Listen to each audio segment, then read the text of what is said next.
There must also be some challenging scenes. We don't want to give the plot away, but maybe just you could both let us know which were some of the challenging scenes to perform and to direct. I'm trying not to give away too much of the story, but there is a parts of the story that are, I would describe as high emotion, very emotion filled. I want to tell you that although we recorded for 4 hours a day, Megan rehearsed at night. She would go over whatever chapter she thought we would do the next day. So some of these emotions, or some of these scenes required deep emotion.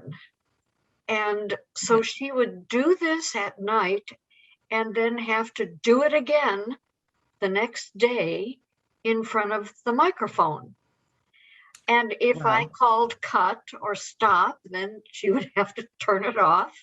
We'd figure out what we needed to do over, and she'd have to call up those emotions again. I mean, I know, Megan, that you do that on the stage, but this seems more arduous in terms of what you tried to do the night before, and the fact that this book was 404 pages long. So it's longer than any script you probably ever had. Would I be correct?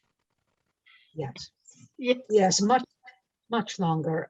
For me, I suppose, given the kind of roles that I nearly always played on stage, the highly emotional scenes were not the hardest scenes for me. I have a somewhat melancholic nature anyway.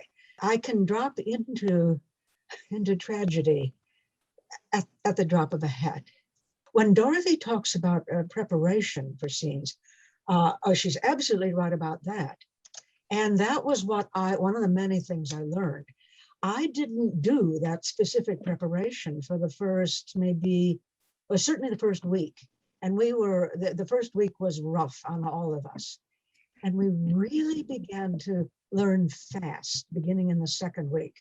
And one of the things that I learned then was that I had specifically to prepare the next chapter if we thought we could get that much in, or half a chapter, so that I wasn't taken by surprise. Dorothy mentioned that I was not using the hardcover book, but rather the script was on screen, which meant that I couldn't make any notes in the margins. I couldn't write any notes to myself, which I would have done more times than I like to confess.